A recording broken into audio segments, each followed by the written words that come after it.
video na no permission yen I just video no to na admin when I say football Asia na wow mo bo football na obi atwa kakra dia nya botrema nen na watu obi a control ball so we see fly ba betwa ni o twa ni wi na ne opponent so colleagues sorry bye utum se nya asem ketu akra asem pa ne timisi no football match na da ne fight no punches pa we ntwa de kofa ni nyina ba ni o bi a control ball on Christian ai sa twemo no odiu enmo akra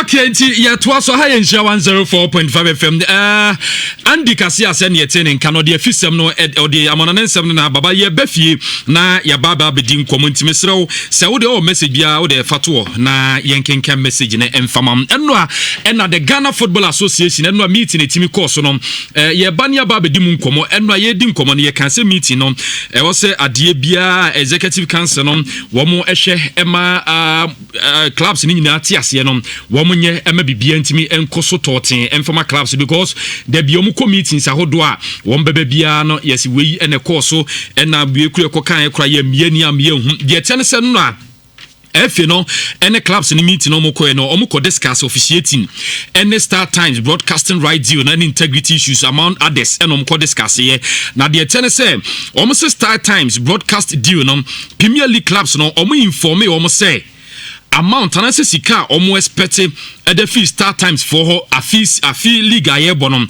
$700,000 and yes sika omo expect na each and every club na say club bia no ensa ebetimi aka $30,000. Now just say multiply 30 clubs no by another $30,000 no by 18 clubs now. Now just say sikom benya no $540,000. No and omo chire ma omo say de be ka chire no wo e the best support administrative works.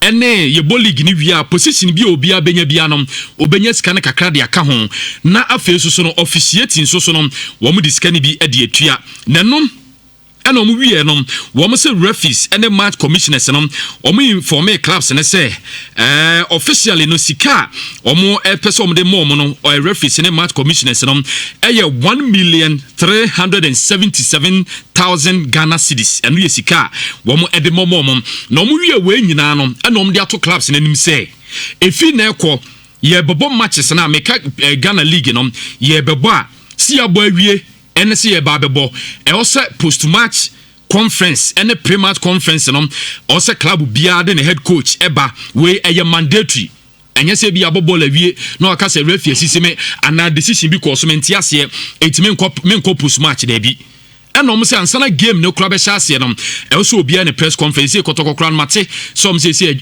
ya wode bia mo ye training wi a eno mo be yo mo pre-match conference no e wo mo training ground so adakwaja ache ho ena odi no so to nchen a say referees committee no woman so as part of omo functions no she say be review league matches no review we are na for my recommendations referees no be also sanction woman and no crowd already omo start omo ye referee bia what ne body man ko ye referee be also atwena so na omo atwe referee na so de won so a wo ball no mo de also so mtimi ball na baso no na eno so omo timi abosa referee na so referee kro no omo ball no so abaso sanso na meeting ni mu no omo sanso discuss say enei GFA akwa pao compliance and integrity officer Edenaba na sani pa omde na ba no oba be deal with integrity related legal matters na chese omhwemu a bet ho nsensem match fixing ne ade mo aye bo game a mo pese da bia mo fra refi ena ona ba be di match no ena be ye wei ena yese ma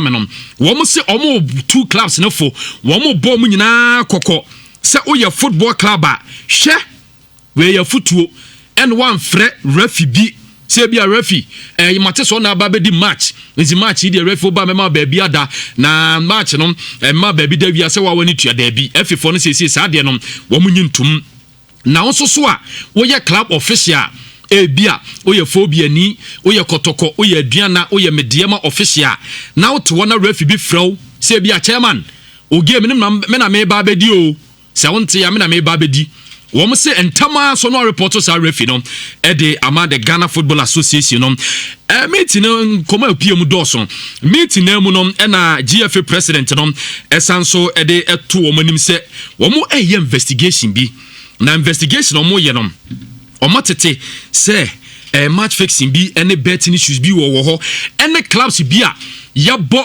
league matches say you gate process no omo ntimi en declare omo ye under declaration ni nyina investigation eguso a ekoso na enu achi so no wo sanso echiremu omo se ndey former announcement omo de ba bonten say commission on sponsorship ni ade no omo inform clubs ne say omo moa na omo nyina ntimi empe headline sponsor bi emfemfi corporate Ghana ho sede be ya enoma nyina so betimi akoyi ade ama ye football ntia no de meeting no ensem pinetimi course but na no duro safo executive council member na no duro safo meeting no yentie na ensem ahodo course ni de yentie meeting we nyina mo frɛ no wakasa de fa ho ye ko discuss wo nyina no ye pon ye no na nya dia ka ye ne efe no kwantem say ya bobo no to the 9th week until no say yanka say trans na ya appraisal bonity appraisal mo hwe ubu composition mo chi na mo hwe djuma mo aye no say etisen eso eni ana na ya ko ya na nyina e bonsema ya ho say ejuma ya ye fiti da share league na say 27 28 29 December no ebedun de no ye fe say ya de na ya pene ya ho anti no enu echi na discussion on the start times so start times for now ya jipine de your TV rights mama on anti no also by this time the clubs ni hu ni ayeko anti no omo briefing on the details of start times and then we are looking forward to say on sign contract officially within this week ebi kwanda on sign enye mwa na ya hwe ni a obi abenya. Okay, na no dro safo meeting no me course so na ja watete bi hu de a kire na on Ghana Premier League headline sponsor no so na edin sem we di tudwa. So in no bibi na bana obia eyebi. But headline sponsor na nka league no. Say English league no mo bo no. Mo yina edi akire no. So me kaso bi ma me headline sponsor. What be free wan? This year they played a league without the headline sponsor. Was it last year? Was it last year or this year? Without a sponsor. Good. Then when you say headline sponsor kwana beboa. Unya TV right na unya other sponsors. But I believe say moi mo share ye geographical atmosphere edi election nechi time edi election time edi we time by office no. So wo ye pre sponsorship by then December for instance and the companies na one final analysis and final acceptance for sponsorship and then they implement it in January. December na yamba office 29 for buy na say won't mean hwe anteno but still no your men on the ground yene corporate ni bi kasa and one men on the ground almost marketing almost marketing so many bibia manya and no first round we GDS say e first round we akọ second round no e bia na e benya sponsorship. All right, na no dro safo executive council member nensem odi tu dwa no but ensem no ye be ne kakra sa na ye dia koyenim ye de we no dia tu dwa ma mensam famra se efe no mpanyifo esa announce breakdown of start time sponsorship fees na omu kiremu a omu se na breakdown no esiti year 1 2019-20 season no Premier League no ebenya $700,000 edi kan tu dwa no FA Cup so no start times be ma $150,000 na fi visibility support to Division 1 League NFA and football no $100,000 into afi de no kwa no woka bibia boma total cash no $950,000 year 2 and next season de no 2020-21 season no Premier League benya $750,000 FA Cup no $200,000 visibility support to Division 1 League no and football no enso $50,000 na total cash for next year no $1 million year 3 and year 2021-2022 season Premier League benya $800,000 FA Cup $200,000 and Division 1 League and football no $50,000 and so year 3 no $1.1 million na fi last year no no year 2022-23 season Premier League in Benya $850,000, FA Cup $200,000, na FA Division 1 League and women football no so $50,000 total cash for last season our start time deal no and so $1.1 million and a breakdown of start time sponsorship fees one more edema FA na okwa as gold so as gold as man make am coach afan Kasim no report and say can say FA mpanyimfo say Omaye checks our German Football Association and the Turkish Football Federation. Omuchirima, wamusi coach no, omuntimi enya any authenticity of the coaching licenses no. Omuchirim so my investigation bia as good for coach no. Omu de omsu send the licenses no shada nya papa. Intimi no waka say omu licenses no omaje and no achi coach na nyame adma kwasi ada as good and kotoko game e baba som ewo eye Kumase ha no report and say can say coach no intimi entina bench na no and as good for coach and so akwatana ni social media so and odin nsem akoto dwa or say yesterday na is oka eno no de koto ho or de to ho nu anadwo na cheso chirem say yesterday 10th February 2020 GFA revoked my license with an non-understandable reason. Also, the GFA claimed that my license validity isn't confirmed by the Turkish Football Federation. Unfortunately, GFA didn't send any inquiry the past 2 months to the Turkish Football Federation. Based on what GFA claimed, I touched in contact with the Turkish Football Federation with a request to send email with confirmation of my validity date of my license. Also, the GFA got today morning and 11th of February 2021 at 7:03 o'clock from the Turkish Football Federation letter by email that my license is valid until 31st December 2021. Also, I do not know the reason. I'll say I do not know what the reason is for all this. I can only assure all our supporters from my side that all my documents are correct and valid. I can and I can prove it. Okay, also I hope that as soon as possible the GFA will see their mistake and return my decision. Okay, until all is clarified, I wish you all the best. Kasim, right? And no, I as good for coach. No, so the reply. Obeso chile ni nsem nyini tintin tietie nyina ne say. Or say adie no say the city no. The license no are valid until 31st of December 2021. It won on tiasie che FN mpanyifo so ma ye mo checks wo Turkish Football Federation ho ama GFA4 a claim say the license na nya papa ne ade no. Or say asat enno anopa 7 or no email or receive ye at the free Turkish Football Federation as well as the license ebewu on the 31st of December 2021. It will no name the reason why if you for them paying for yes no manoma we nyina nemum one day osusu say and many mu ye empanyi for GF and empanyi for ebetimi ehu mistake komaye na for mo so etimi a return omudisi na hu say the license be bia intact enye say bia oba no or the fake license be and the aba beto dwa ye ni kan hwesa two issues we ansan de bia ya ba kotokone matiwanim kuju ene kotokone mo transfer issues so ni Yakuba mona kan se mo dia to dwa na afi refi Ahmed Sisia ono so ya ba ne nti Obi. Good morning Obi. Morning. Bibia bokode do be a fine. Quick, young hair if in a meeting, I hold a course so ne as good coach who sends him license. Oh well, Enra Michi, signals I may pick you free clubs, committee, reaction from the clubs, important, and it looks like issues some more discussing clubs, agiatum. Again, who be here and who here say assessment of one kasaya in the first 9 weeks of the Premier League. Your meetings, I was twice I was clubs, executive council members. No more to so no more ya nisa but again major decisions na buy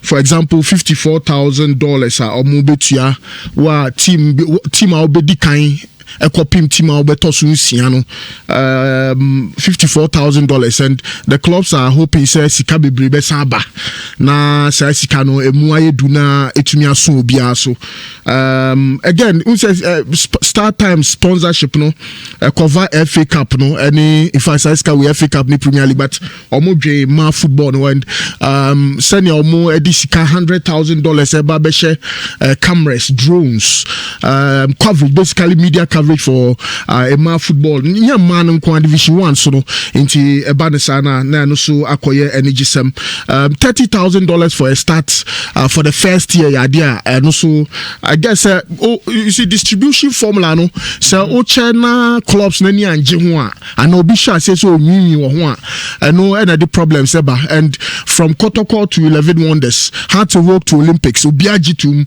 say $30,000 no a fair distribution $46,000 for administrative work.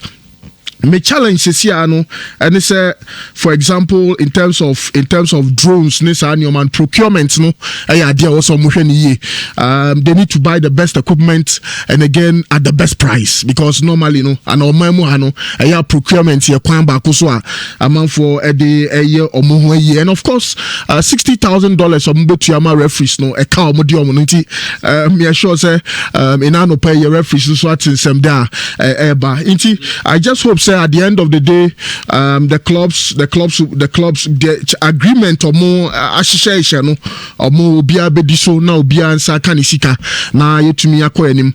Two major issues na ba meeting na say the tosumi no referees no and very frank with you club bia no enya asem kan for referees so my president can say was executive council share na omo pe kwan so omo pe kwan bi so a referees ne modemo no ebe konanim. The integrity of the game is so important.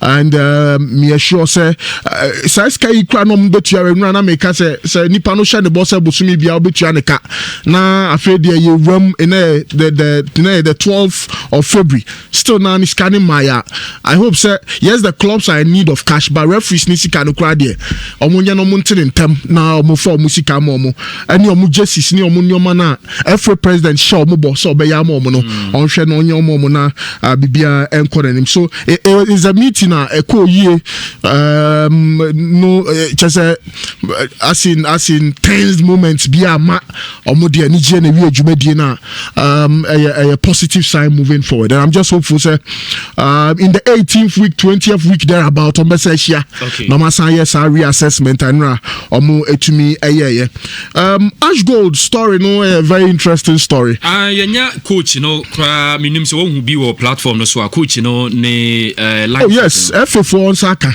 FA4 asanya coach the kai no and no 703 no say FA4 Saka krata no of course initial letter na buy ya revoking the license na by Monday yes we check it date is the 10th of February Monday letter na buy and san no be send the mail assign ama Ash Gold for afasa letter we no medical from say FA no say FA ni position say not just the Turkish footballers who say the normal practice they say who apply for license who bagana or foreign referee who apply for license who apply for license now don't crack my fina normal the omo friend of validation and was say omo fa wo wachi eko baby o de crack now o de buy no stamp is so no omo fa che sampa stamp ni bibia no signatures any value of the certificate no crack now verification na validation omo yes omo ye no omo send 2 emails, one to the German Football Federation and the second to the Turkish Football Federation. Yeah, because so share the lines say kutam here.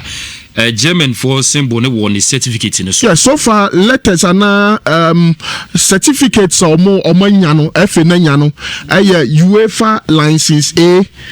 And yama jarimfa into Facebook live on here nti we be 2 hours so na. Yes, any UEFA Youth Elite Coach A certificates and FA no answer. Nti we ne Turkey for the yeah Turkey for the naba. Ono for say FA no nya response. Oma sending and crack I say panyin Kasim so abaga no be adwuma na munim no ho obia no reply message no and na ma revocation no and UEFA de nini nti na was so much omo revoking the license because omo ntin crofo nka nti omo fresh gold for no na omo two coach anymore ono so fresh turkey for na nra efe no ensa kan sa krata no nti yen hwe se efe no be revoke and on be rescind, that's the right word, on be rescind omo decision say opinion no ma revoking the license. But the other side of the story so ne say omo person opinion no be gina bench kotokone ash gold no ano pay na metete sa. Yes. Oh, you see, I'm say oman nye due diligence ni ye. Omo impanyifo ni omo wana me of a champion de opinion buy. Nti omo yes omo no omo yes na ene yen hwehwe coach CV mu ne that time na champ any coach no so awia ni sa nti na akwa dey some reverse sa decision no. But omo check coach ni CV no busumi miensa busumi mienu baby obeko bia no 3 months 2 months nti am say no na na coach yam no kra no okoba bia on che. And the truth of the matter is I'm say afeno ma say coach ni modemo no kana bia no Jesus kofa bronim no yeah, according to what I hear no Brony no yeah ne start 11 we are on French assistant coach Sheriff Mambo. Big Mambo, just a Mambo free system anymore. Just say, and almost according to them, no more penny training now. Nyamiani Ukraine, any idea so any. Enti Kianeke, and until coach no, okay in statement was it onim dientia.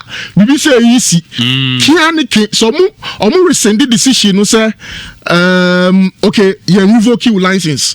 Take you for na confirm it. Dey on bepam no. Sir. Oh yes, Kasim don't be pam no. Our coach don't be pam no because omunyajia to say no. It was a wrong appointment. And you say Omaya team something bet me mafia kakra. And he say Kotokoni ash gold no crowd here.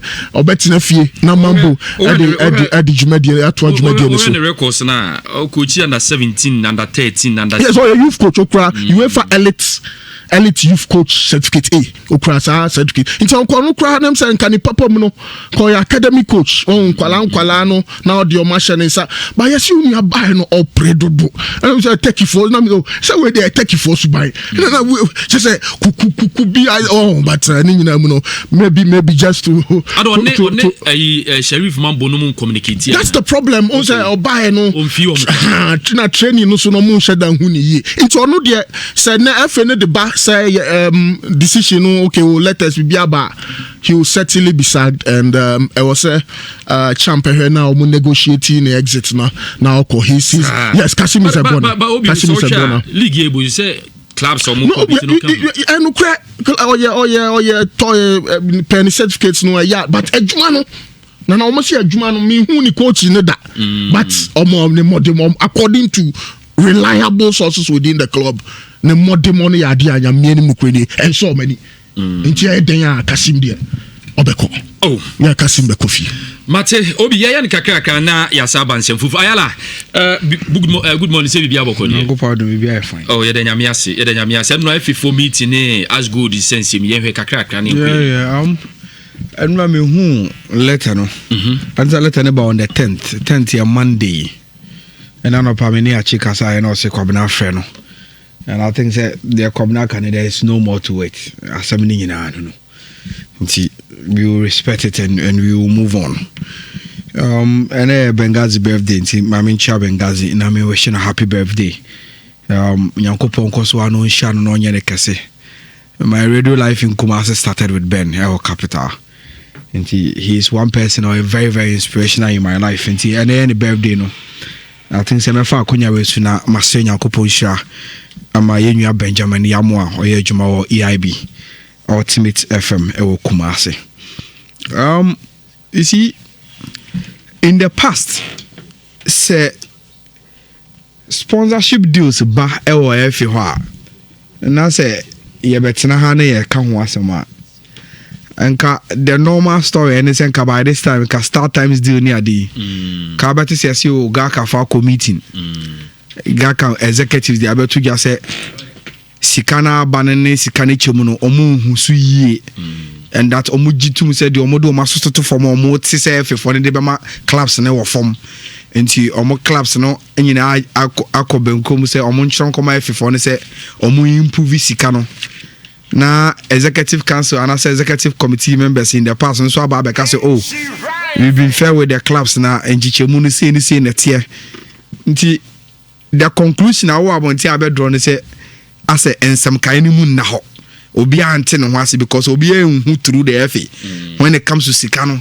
any chem nti problem with transparency and me quite the last time at Transparency International for ever conducting more research on Ghana Football Association omu rate is 0 when it comes to transparency say FA for no nsem kan ni nneoma omo ye no say wuti echi na say opese onya access to information now person who dey within the institution Ghana Football Association na ayade bia na entwa again there were times na ye nyina ye ntiase where ye the clubs din ekwa sponsors na at the launch of the sponsor ye dey atudwa say clubs na dey omudi akwa sponsorship no omo ye third party to the agreement na FA no ejina clubs ni din mu e dey akwa sponsors na banenti when moving on from even transparency no na the bonifa engagement say clubs na edo mu din akwa sponsorship rekwa ye engage omo on the table to say oh adne akwa ni say and ancheche mu ni city akwa no na a problem and those two issues no ade a ekofa bre yen e wo ye FA ho ene say na ama perception of integrity na every FA no enti mpempi se betena se na ye discuss sponsorship issues anywhere the commercialization of your football ne wa form a we raise issues of lack of engagement, we raise issues of transparency ne aka say oh integrity the perception na wa abonte no enkoyi ma the brand Ghana Football Association no I think say for me eno meeting no mkoye no ade ba ko pa eye nsunsanso pa about moving on from Kwesinya Teachers Administration to Ket Administration they say ye nya hotoyem say enei say bad transparency any engagement ye improve wo mo. Hold on na menkwa homa no so na me ne the general manager for Elimina Sharks Mr. George Redu eni nkomo Uncle George say bibia boko de bibia boko yeda nyame ase eno Ghana Football Association Executive Council ne clubs in meeting amokoye ye minim Elimina Sharks mo as a club mo ye okay eno amokoye transparency bibia ne mo engagement bibia ye okay mamo. Oh, so far there I'm say bibia kwasukama, so we don't have any problem with that. Oh, continue our sika in the free start time say ba say yes e be chama clubs no ene amuade nyina Sharks de muni issue bia. Any issue bia.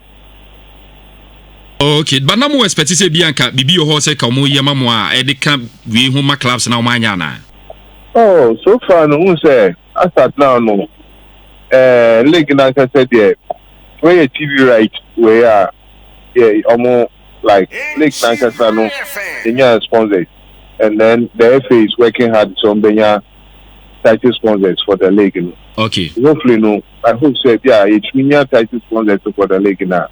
And no never be pushing kakra. The way after we need the future at least TV right now say clubs need be between you between kakra I think it's okay. Oh, okay. I see. But referees is also a fee bibia e kama. Referees no bibia e kama as at now there na 1 or 2 way be na me say me can say referee there sometimes or a human being well we never be over no which we who say no almost referee almost fee in me almost 97 or 77 referees are almost fee referees place. Like they are normal status almost good with their almost replacement. They may take it sometimes to cancel they almost be I could do almost so far they're like pretty mistake because I mean as a club official they will say gradually in kakanka ebe kakra be we dey yes dan say umre but my colleague back ha Ayala say obeso busa 102 Ayala Mr. Redu Mr. Redu eno amete say you say FA for ne do to manim say omo appointed compliance and integrity officer say ne be ya be bo ye league ne Ghana football no integrity ne ho ban obetimi acheche mu kaka Momo clubs no role in this all compliance and integrity jumedi any saying. So integrity we know. Say night was a directive from FIFA. So all the federation behind so which means compliance integrity officer, which may see through that in one or two ways. See FIFA directive among the upper as almost comply. So I think that it means we don't have any problem. It for more clubs, no more direction, no more contribution to say office no be effective, no, and they say we also say if for no provide more update about a role and more clubs on some be play in making sure say you benya integrity in our game. Oh, sure, because if you are no more to training and then we the clubs we agree fine, almost be appointed way now. It will help everybody. Okay, Mr. George Redu no pay ensure fam yedase nyame adma besa akase bim. Yeah, Mr. Damas. All right, General Manager Edma Elmina Sharks, Mr. George Redu and I any could entire yena faudi isi ma me. Yes, and I think say Mr. George Redu as a CEO for Elmina Sharks in a short explanation, you know. Minim say be a representative of clubs no mukoshia na say na obi post but so far dey mean say yes say obi ewa me fi kakra bi wo meeting no mukoye na say and no say it was very very successful. Say na Ghana football where you involve the various stakeholders, especially clubs na omo yedi omu image akeka aboma form the F, you know.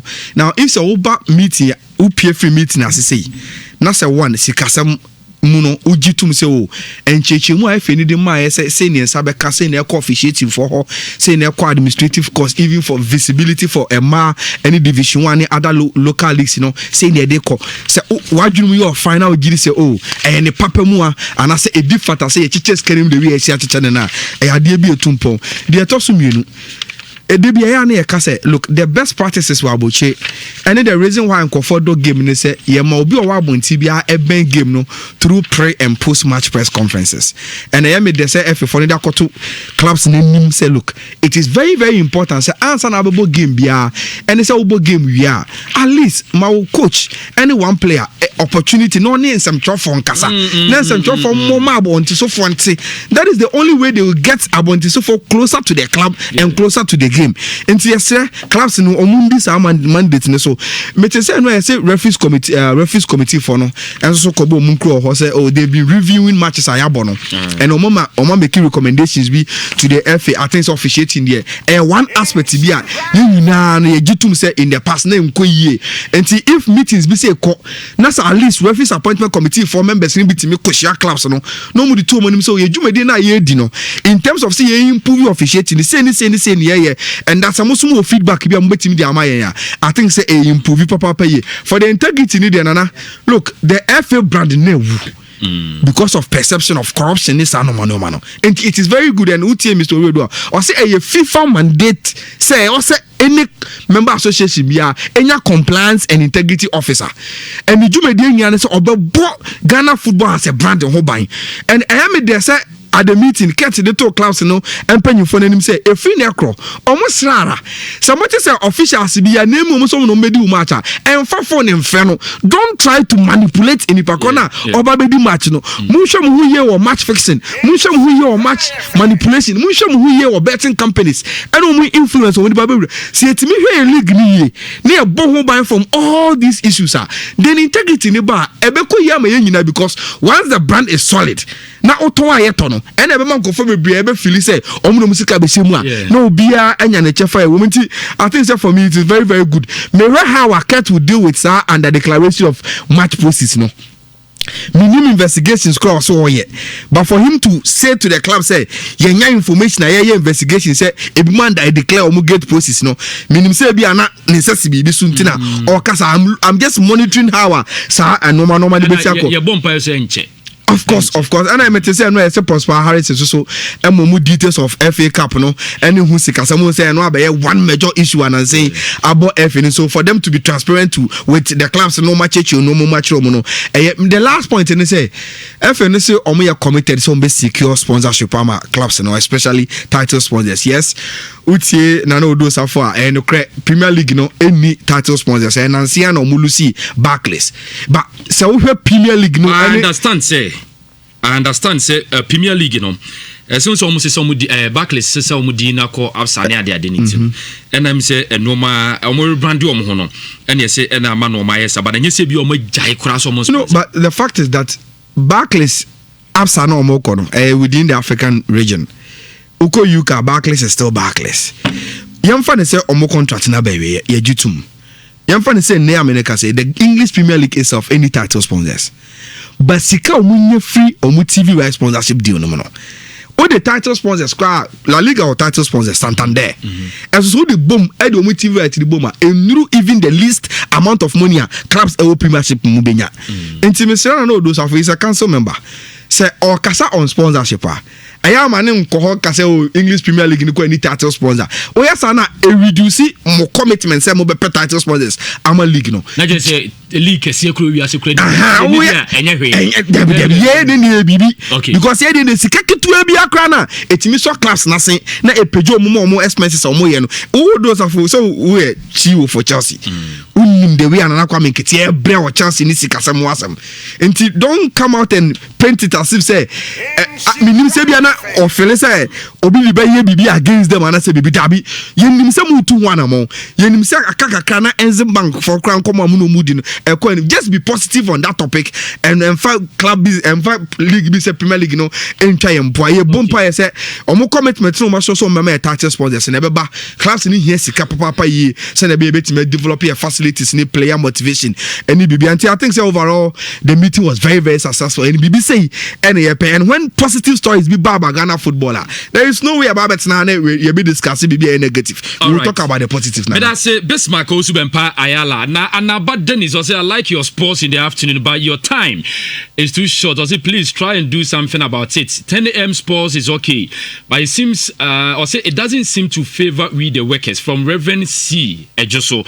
All right Reverend concern yate Kubi appear or say Najma please stay at home for me because if BKB is not there you take the seat of him so why are you going to London sir Mate why metene fiama messages no ameya better I say Nanajima please show us the phobia bed how to folk for and one more bus be and I'm social media but asad now you nya any confirmation be free or more but you Ayala say confirmation kaka menya say House of Folk board member I confirm say the designer board na jatum as in branding no okay the way I painting no any designer idea a designer House of Folk board no ajatum say yenye the new House of Folk bars no nti se bibia e kose ne o ma arranging dia then House of Folk bars na abano in terms of the branding no unsa first the pictures be by was white dominated other ones you know but the ntia menya ne say the no e ba abonti no e the designer House of Folk board no ajatum say yen designing or new bars na abaninti obi ehwe ni mu say bibia koya sa na House of Folk bars na be. All right Christian me found consent fu from on or an episode ka wi kakra Asante go die na na me bisa kakra say nyese coach ni any certificate but approve the certificate but if you didn't validate that the situation so say now I want to say coach ni certificate no about a pejuma everybody will present the certificate. The responsibility lies on the company na Juma say obe validate certificate man for team provide no. So meaning the coaching the certificate also from no the aba. The FA was supposed to validate it and on one team say Juma no. So the blame is not on the coach. He is not supposed to validate his own certificate. The responsibility lies on you, the association, to validate on the certificate now or the aba no. But maybe so self-evident team validate here not just Asante go so validate ana sir Sibia as good for almost validate a coaching certificate before they make that appointment but say ohe ebi omo ye sachi ebi achi wono wakofa coach e dey obey so things Asante go team validate here e dey na if team validate me say me hu that correlation Asante go team validate here dey na if team validate send na America na no pay me ni achi kasai the achi person the okama me entiase me nya ne say omo fa coach no ɛde over submit coach ni bibia ama FA no say o coach ayafa ni documents ni bibia ni now FA no na ɛbɛyɛ omo checks writing to the federation now say FA ni nya ne certificate wo ho no I say yɛmfa ne say Christians who we tech not the certificate abaha na say multimedia for some year background checker they will call tech for no say obi a friend Christian edu say owie so and so your course we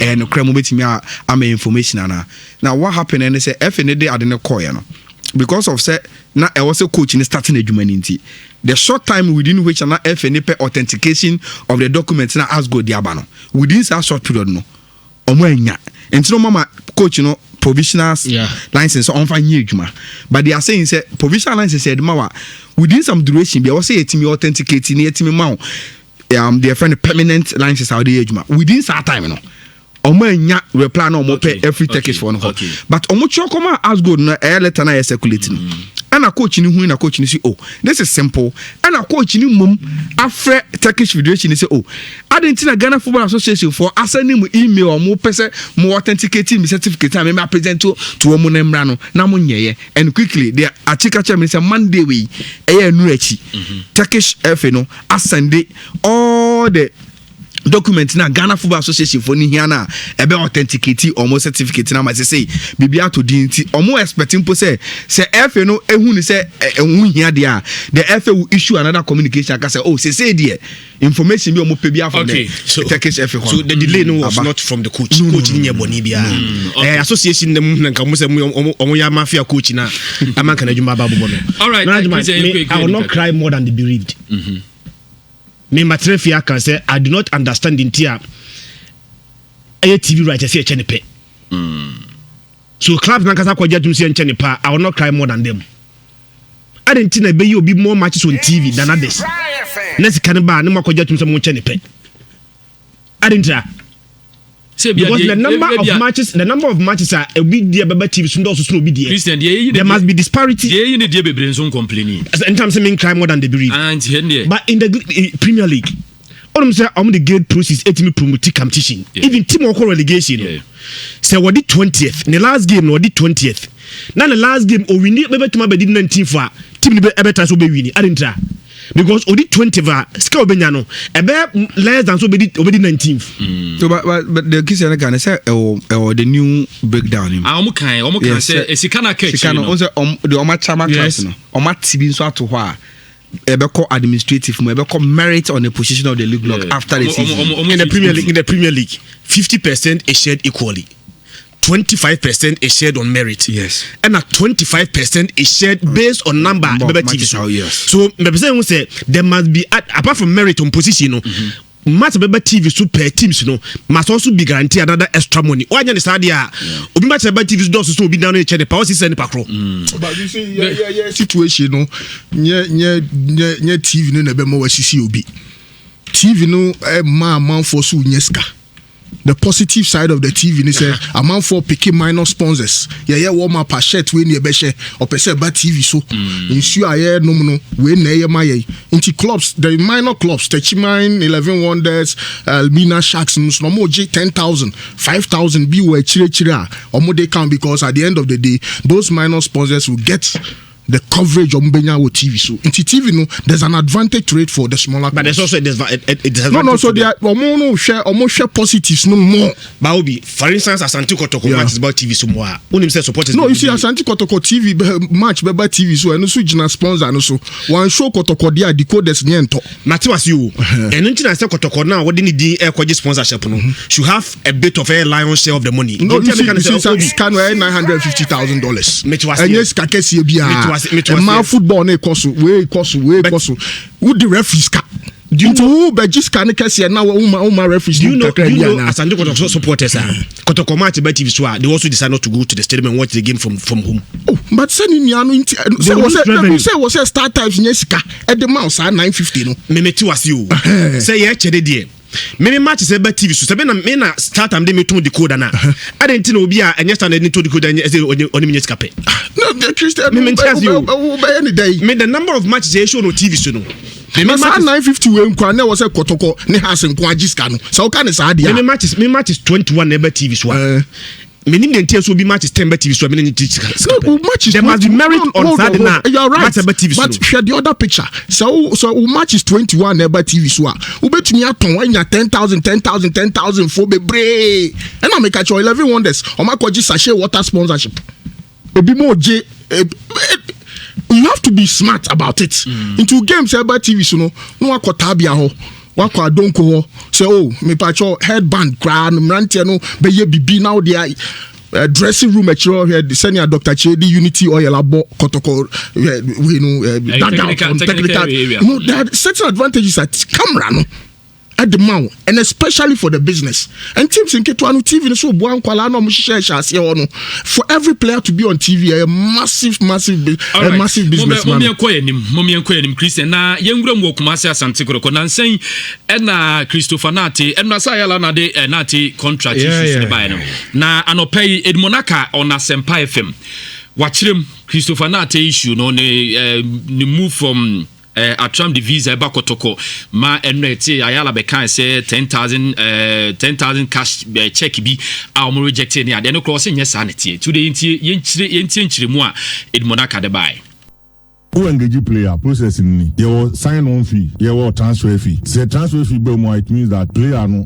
obi player on free agent it no Atram only boy no is the player of Atram now Kotoko engage player no Kotoko approach Atram negotiation involving personal officials of the club and one person i.e. the head coach himself was involved in the transaction if you can cry 35,000 Ghana cedis Dr. Chedi said cedis na dollars ni nyina na aba outfit nra but metumi akansi ni pise enye no kra say doctor onim say cedis na dollars from the by club on there no in dollars yes and the player sign on fee no enye dollars in cedis now the check no ehon aba asem sesiano because about no me to me and can want them and yet $10,000 $15,000 as part payment of the transfer fee as part payment and yet reject you was called and also senior ready the end the moon trainer a year ready no margin in a problem person me the yard asem no yes a more 15 now 20 now I share time a bit 20 November and also when the moon trainer a ready no margin me the yard into the check no issue no yet 10,000 15,000 so now me who are the country I say from after Dr. Chemeki pronouncement to Yakoba every week be able to be repay the player assemble beto from Yakoba to Anan to Juana to we especially where Yakunya Sweet Victory. All right, eno ayenchiremu a Edmonaka ediafa Christopher Nate but Osaka Sadefa Sonny Yakuba honansen Yakuba agent if ya ye ne nidi nkomo ema Sonny Yakuba agent beka se Asante Kotoko company for kwen nim baby a player nete eno susu Edmonaka a chirichirim it took a ball by me. I walk out to say, "Yeah, for a player, I'm going to be a French player." Me personally, no, me no munya personal relation discussion on some of the area. Near be a met it in the idea. Now, Edu Rebisu on one so be high in the nine. It is more on can say, "Yeah, man, that you too much no hotel no. Yeah, dino ready. We are. Yeah, the car no is you or your van busy. So some man white van.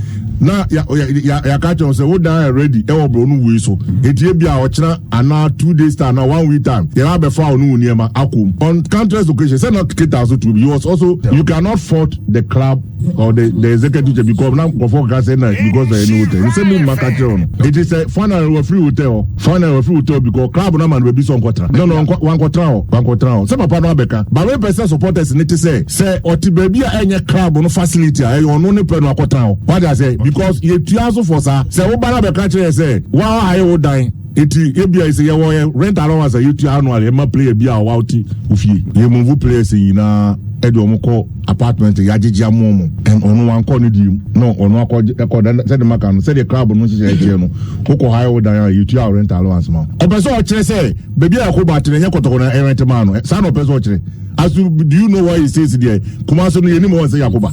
Okay, eno ye nchiremu a Edmonaka esanso de buy na yenko yanim Audu Isaka former Black Stars player.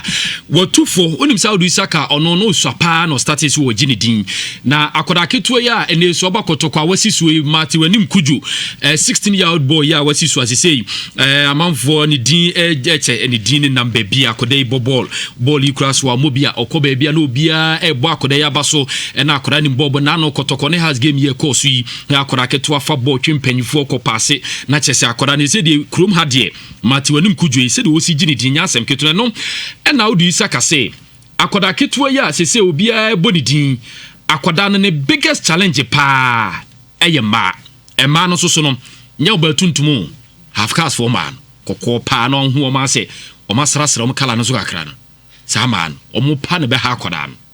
The biggest challenge I have cast man and Oye young, man de Omebapa, and an American say, this will no big idea. Me who say, your brother, I knew how to, they be our name, but sometimes, you know, it's too close as well. I can super the freedom, but this is not the time I only need freedom. I was so no big idea, and I knew how to so no only time. And I was saying, only beer as I'm watching any time, but for any time. I saw no beer or better respect. If I can't get in that, or better respect, or piano or stop on the men. Oh, when you're saying your man, because all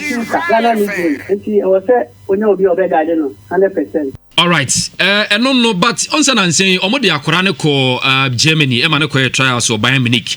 And no na Audu Isaka say, Ono dia Akodano said in a talent, no, a befasu a besia kosro, ama Akodane who bobo. Ama no nyina ko yedi amane de ono de enye se bia de o kan kire se bia ompe kotokwa na bi bo se Akoda ne pa de ni development no kebeko yie pa de a ka Akora ne kotena buchiri.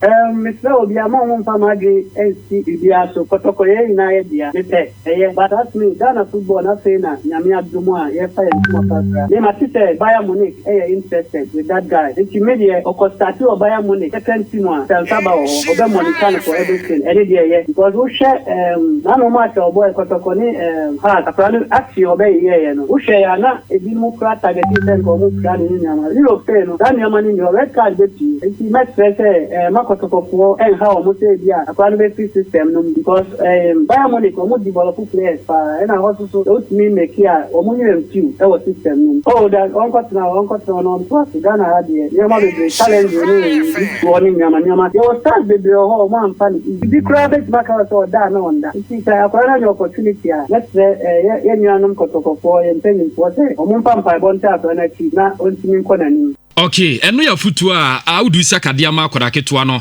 mate wanim kuju ne nsem bada Akoda na nkasa nso agent Samuel Animado enso so se Akoda no wabai nyese bia mbe pepro mo aton Akoda no amana kotena amano ne omso make sure se Akoda no be bokotoko no afis season ya yebui obebo ni nyina awie the home say season there even say obi between transfer just a window no do window time which is July or no season the sere meka makali na asasa te kotoko no obo wa be your beko camp akodwane ni team and your mabo opportunities in the bibi me catch your man come but and that's what problem so we develop no and also no development stage no one ohwe kotoko kra na coach ni use no rightly because we say we develop akola no and you know everything is on course you go so nyamia aduma the next move in the biano ya munyambe tinka no.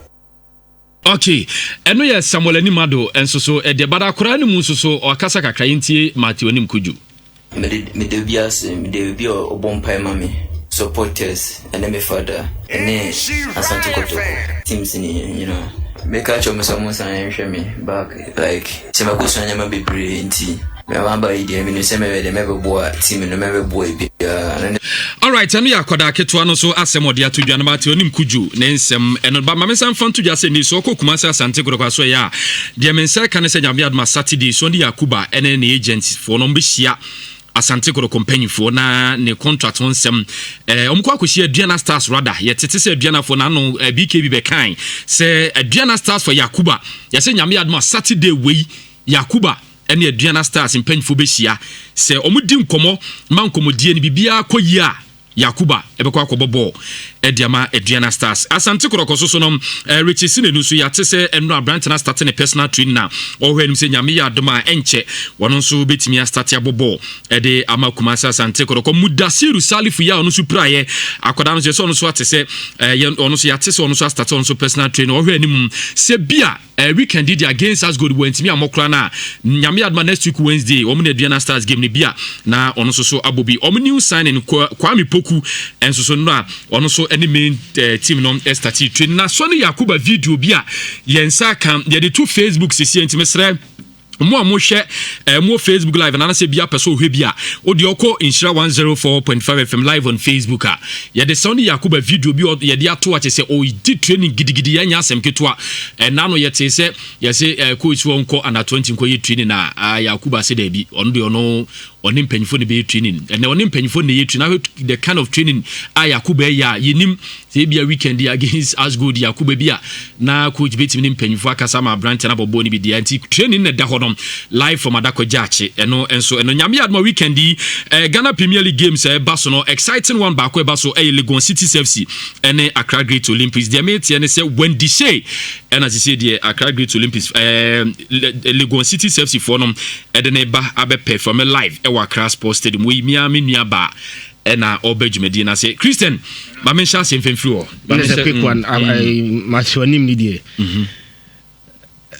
yehu talent pa organize nye talent nko organize we asa fene nyina yehu nkra no mkra so much talent and now anticipate say maybe in the next 5 or 6 years no umbetime do certain level bi na umbetime andro me kai pa boyan kekich o start to Barcelona so much expectation for Branch friend boyan kekich Giovanni Dos Santos. These were players are number scientists said the next 5 or 6 years, AB don't be taking the world by storm.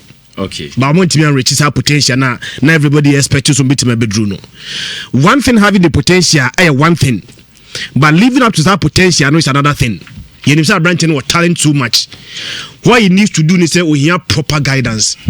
Afu toni de tana chima menyo so say e goes to the player adwuma bia wo ye bia no say o mama master no doso menyo so betimi da ko onimu concentration go ha untimi nya but talent kura Branch na ehu ni de you so amazing talent but so betimi do level na yes so betimi do no it's one thing. Ghana has several players are almost see akan we start to almost see akan we saka kura typical example. Menya sure say Udisaka na nkasa expectation na you expect man Udisaka to live after that expectation. Udisaka there. Or that team nyina or that was touted as the next big thing in world football. Or team no level na near expectation betime dru no nti Abranten there onya the first of its kind or Ghana say.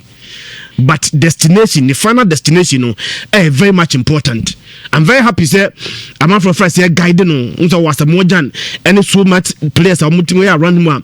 But man say guidance na bit man to live up to expectation. So say cross san nipa bobo mu din mu say any time tin compare obi a ono wa bobo ni bia wa gini din all time obetimi nature akoda. Dodo na so gina Branch rankasa so. Dodo na gina Branch rankasa so. Obetimi nya nipa bia obetimi nya time nyina ma no. Ono ankasa anya discipline and stay committed na na dwuma nkoyi. So on can say he have proper guidance or he have proper counseling. Say on say talent in the crowd. So we have discipline. We also say Ronaldo ni Messi in crowd no talent no. Omo remain very very disciplined. Before so much do sa level number 1. It on can say no matter the counseling, no matter whoever hovers around him no. The responsibility, the greater responsibility, lies on him, the individual as a player. Nankasa, he be too full. Nanas 1 year, 1 ko baby. Saturday, the mechanism was say Germany so a destination for 8 teenagers. So, person we teenager now so much talent, not be able to playing time. Etime develop talent na uko Germany. Okay. In Mr. Brantia, your friend Jadon Sancho. Nana Manu say, "Oh, free Man City." Ebesi akan de ma Bayern Munich no the same period no Phil Foden esusi akan de Man City the same period no Phil Foden abo only 30 games was started just 5 of them. Jadon Sancho okosi akan de ma Borussia Dortmund no the same period no man abo 65 matches 65 matches no ni nyina otimi start it Germany no yakwa destination for a young talent so people be betimi enough time etime develop here. Don't go to the Premier League, don't go to the Serie A. The German Bundesliga a place 19 years, 16 years, 15 years in there. They have the time and opportunity for you to develop your career. Okay. But discipline there, and you'll be also the greater responsibility lies on the player himself to remain disciplined. All right. You two funya no ntia one baby talent in the will be, but must remain disciplined. Yanyan kakrakra nyame aduma yentimi anwia no pe ya awia yebesa ba beto aso bi. Well, Jedi kan oye Nimwadua, oye the young chap, obe so excited the sort of attention aunya. Normal. Vinicius no many kwala yo move Ansu Fati no attention no and attention no basa na obenya positives no benya negatives no at this material moment no any sex no and man ho kwan sem ne hia. I'm not too sure so no Nimado kra no and I nim kujo at this age or Jane say obo akobun fumpa there be menya sure at send you and focus na nkasa be a lot more of the football and send you be excel. Now me share factors beyond the sex because I think say who share Nimado at this age of 16 now who could tune phone now go catch as a man in compare ma now is a I don't know you get me o say football ni na bo me sana me huno ekoye man ubetumi amana so at ekoye yes it's important but ekoye ni sana na o say wasa chim kala o say ni kwan so ofanya brother Fred be a positive mental attitude. Look, you never say die until the bones are rotten. Onya sa adwene she the trimua because abraboy boy I was say ono Nimado no ye ready say ebedru baby no beba form.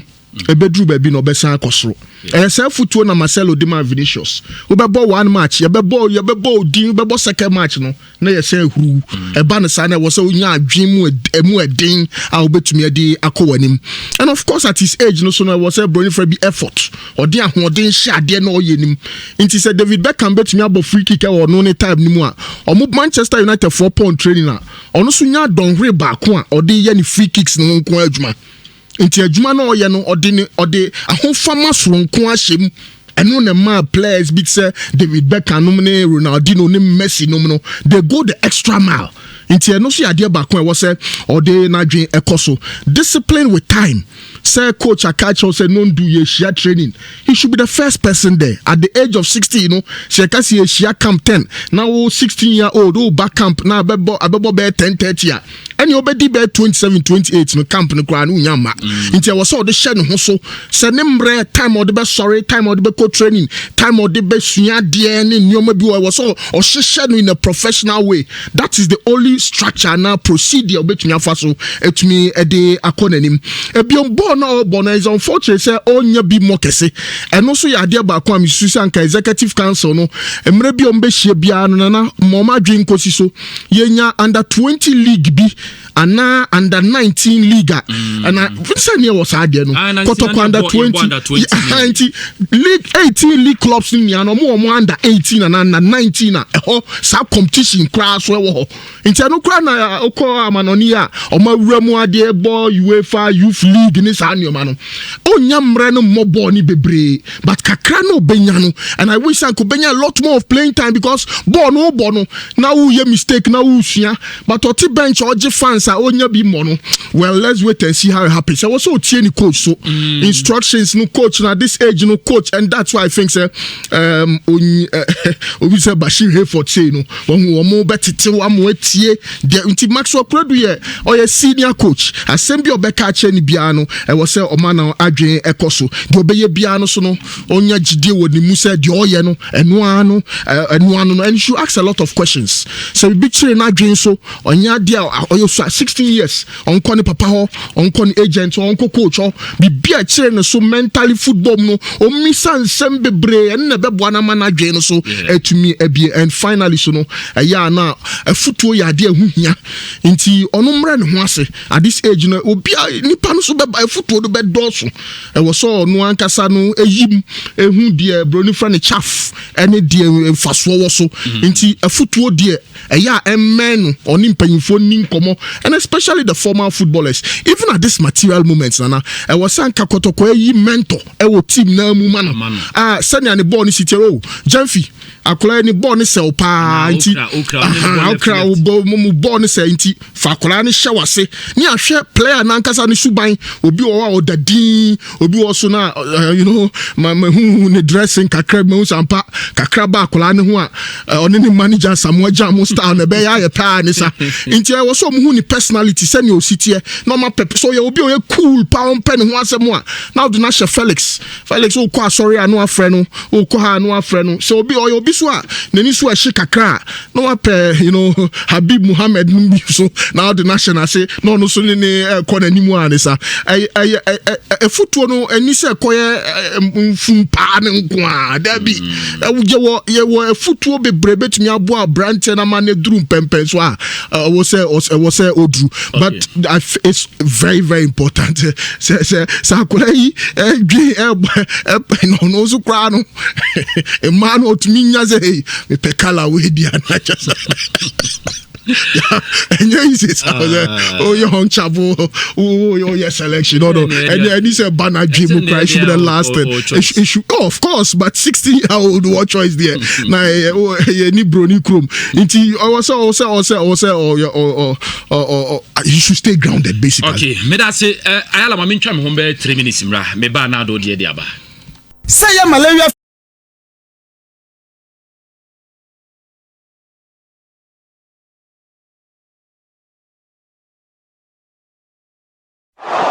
Your number one Akan radio station in Shira 104.5 FM at the most educative radio sports show at the Abraham Efri Ejuada Ekosi Memeda na Ejuada Ekosi Fiada anopebia ebono nsia pausima aduana ekosi nonso yatuni din Premier Sports sanso ene ewia yetenase biem anopa nonkono ebo pausima aduanan ekosi ewia dumienu anoso yatuni din Power Sports na fe nomiensa ekosi no 9 enoso yatuni din Playoff na yede Memeda de nso ede asomoso don hwemiensa ena Memeda bia yetenase free anopa nonkono ekosi ewia dumienu dwumade ho chiame samno de nyina na yabo no ayede eba ejumade me the bright can come bodu kwabena oben afie OB twice happen under Jose this can't happen under Carlo this can't happen under Pep Bismarck also bempa Ayala the motive of Ghana football and the bigger interest and say born here bebo Christian Edu say what is on the premise in also just the boss question that is on Kobe yes amana nsem na eba na Andy Casillas Real Madrid against FC Barcelona and na Najman Pomodia said the bia o misses our program way na the global show.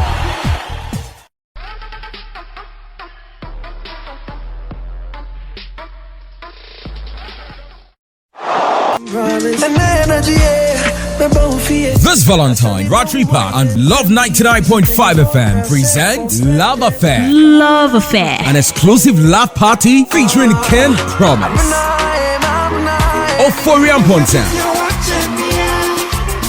and many